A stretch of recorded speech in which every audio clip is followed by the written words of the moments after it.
Champion, salut championne.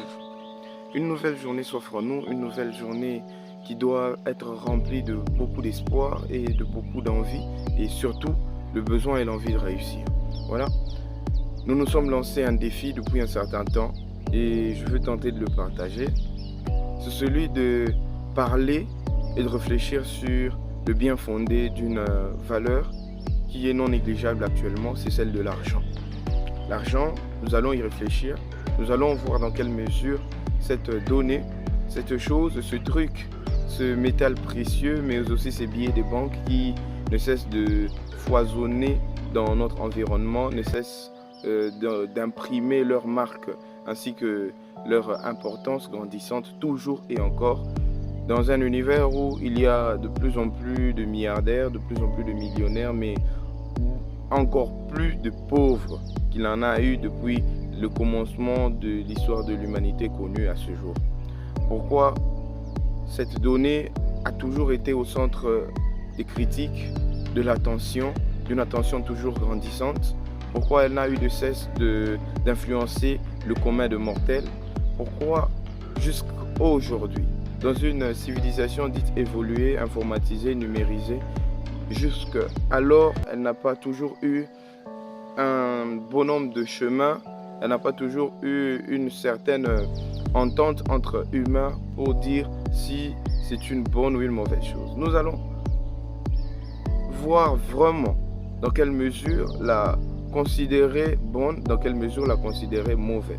Cette donnée a, semble-t-il, influencé la vie de beaucoup d'hommes et autour de nous il en est qui ne cessent d'en parler, mais d'en parler dans quel sens?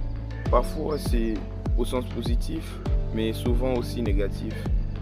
Comment se fait-il qu'une infime partie de la communauté des humains puisse détenir presque la majorité de ce qui peut être acheté par l'argent? Comment se fait-il que les richesses de ce monde soient partagées entre certaines familles, certaines personnes, certains noms, et ce depuis plusieurs générations maintenant? Et que on dirait qu'il y a une forte tendance à naître riche et à le demeurer, et aussi une autre plus forte encore, c'est à naître pauvre et à le demeurer. Je voudrais que l'on puisse partager plusieurs réflexions à ce sujet, à ce point, pour que nous puissions tous voir dans quelle mesure en bénéficier des biens fondés, des avantages qui existent quand on en a, et éviter grandement tout ce qu'il peut subvenir de malencontreux, de désavantageux aussi qu'on en a. Et voir comment est-ce que la position de pauvre, la position de celui qui manque ne peut pas être enviée et envisageable pour quiconque. Comment est-ce qu'il faut penser le monde, penser notre existence, surtout parce que très souvent chacun a son monde, chacun a sa réalité, mais voyons une réalité que l'on peut pas, sur laquelle l'on ne peut plus discuter, c'est l'importance de cette valeur, de ce métal, de ces billets foisonneux, de ce que nous permet d'acheter cette chose que l'on appelle l'argent. Sur celle-là, on ne peut pas discuter, elle est très importante.